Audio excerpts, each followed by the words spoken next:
ఐటీలో ఎంట్రీ కావాలా? Trainee software engineer గా అజా కోడింగ్ ట్యూటర్ లో 2 వీక్స్ ట్రయల్ పీరియడ్ లో వెంటనే చేరండి.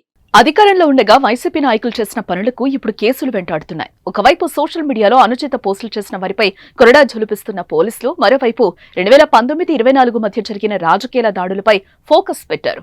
గతేడాది గన్నవరంలోని తెలుగుదేశం పార్టీ కార్యాలయంపై దాడి చేసిన ఘటనలో పోలీసులు దర్యాప్తు ముమ్మరం చేశారు. మాజీ ఎమ్మెల్యే వల్లభనేని వంశీ ముఖ్య అనుచరుడైన ముగ్గురిని అదుపులోకి తీసుకున్నారు. వంశీ ముఖ్య అనుచరుడు రంగాతో పాటు మరో ఇద్దరిని అరెస్టు చేసినట్లు సమాచారం. వీరిని కంకిపాడు పిఎస్ కు తరలించి విచారణ జరుపుతున్నట్టుగా తెలుస్తోంది.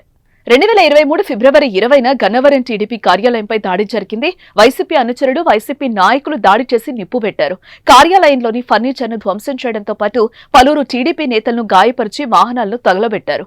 5 గంటల పాటు అక్కడ ఉద్రిక్త వాతావరణం నెలకొంది. అయితే వల్లభనేని వంశీ ప్రోద్బలంతోనే ఆయన అనుచరులు, వైసీపీ నాయకులే ఈ దాడికి పాల్పడ్డారని టీడీపీ నాయకులు ఫిర్యాదు చేశారు. కానీ వైసీపీ అధికారంలోకి రాగానే కేసులు ముందుకు సాగలేదు.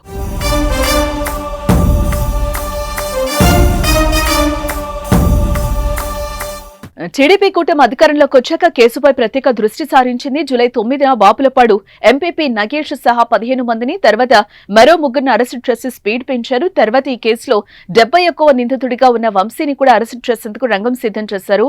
కానీ అతనికి హైకోర్టులో ముందస్తు బెయిల్ లభించింది.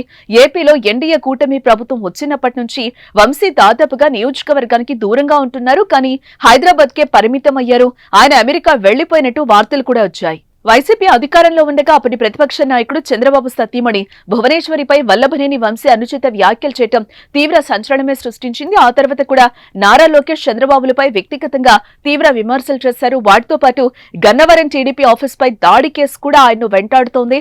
మరోవైపు ఉమ్మడి కృష్ణా జిల్లాలో గ్రావెల్ మట్టి తవ్వకాలపై గన్నవరం మాజీ ఎమ్మెల్యేపై విజిలెన్స్ విచారణ జరుగుతుందని, త్వరలో చర్యలు తీసుకుంటామని మంత్రి కొల్లు రవీంద్ర అసెంబ్లీ వేదికగా ప్రకటించారు.